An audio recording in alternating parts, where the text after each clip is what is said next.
Hey folks, this is a package I got from eBay, China. Let's open it up. I've been waiting for it for a few days. Let's have a look and see.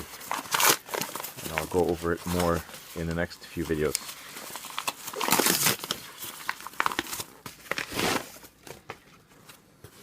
Okay, VR 3D glasses. So they were relatively cheap, maybe 12, 13 bucks. I want to see how these fit. They look a little bit heavy. They're a little bit of an upgrade from the Google glasses. VR. Okay. Phone goes in here. Seems to fit in there. I'm not sure. There's some kind of padding here. It may actually stick. It looks like it's a rubbery sticky mat, so it gets stuck there. This closes. There are adjustments here for the eyes. Okay, you can bring it forward and back. That slides the lenses forward and back there, as you can see. And it's cushiony. There's a nice strap. I'm not sure how comfortable this will be, but I'll give it a try. And I'm using it with an iPhone 5C. Now this is quite large. I'm pretty sure it'll accommodate more than just an iPhone 5. It'll probably take a phone that's quite big.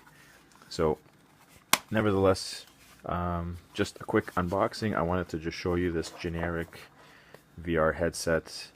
I don't know what this is supposed to be. I guess it's a sticker because it looks like it's on crooked. So there's more space here than there is here. But that's just the sticker they put on top in order to protect the film. It's like a film.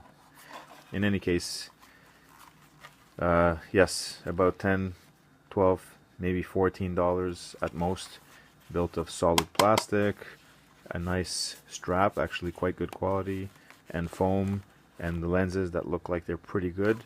And let's give it a try, and I'll let you know how it goes. Thanks for watching. Oh, I didn't look at the box here. What else we have?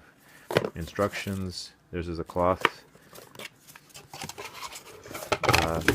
This seems like a no-name brand. Yeah, it doesn't really say anything here.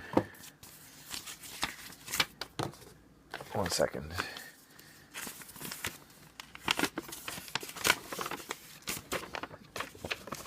Okay. User manual. Okay, left, right. Phone goes in. Sticks to that sticky pad at the back.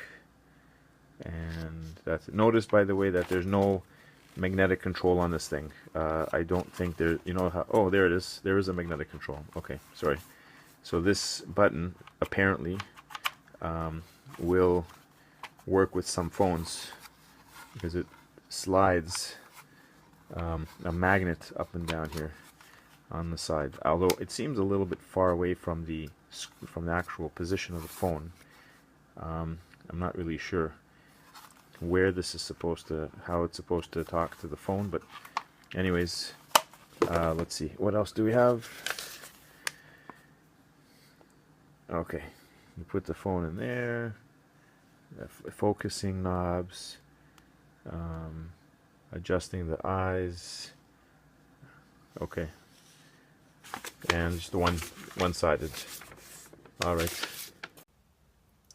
Okay, so after some testing, I just wanted to review a few things about this.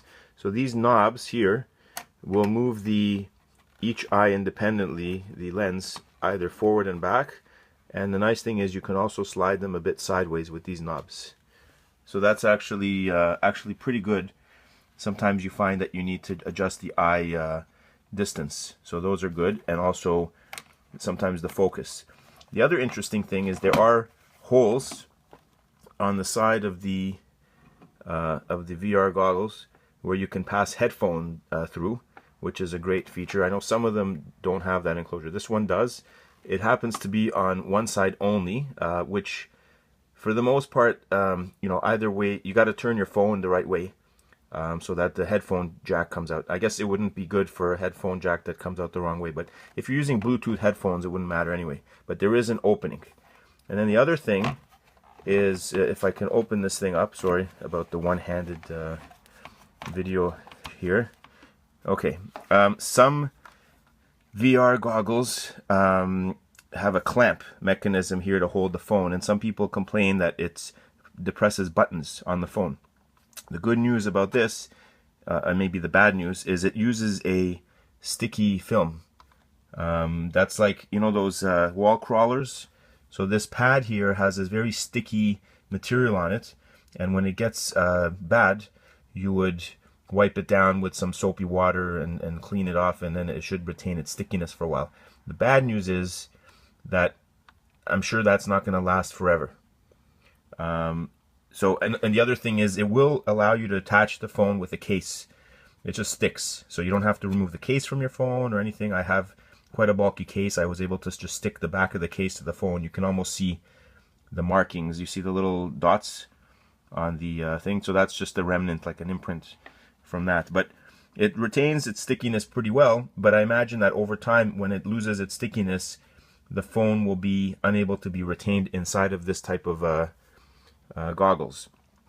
So that's the only downside. But again, you know, for the cost of this thing, I'm sure that you know, when the time comes to get rid of this, you know, it would have served its useful purpose, and you could probably pick another one up for not very much more. I just wanted to mention as well, the BlackBerry, actually the Z10 BlackBerry, has a higher PPI, pixels per inch, than the iPhone 5C, which I was testing this thing with. The iPhone 5C has, I believe, something around 326, and this has around 356. So slightly higher PPI.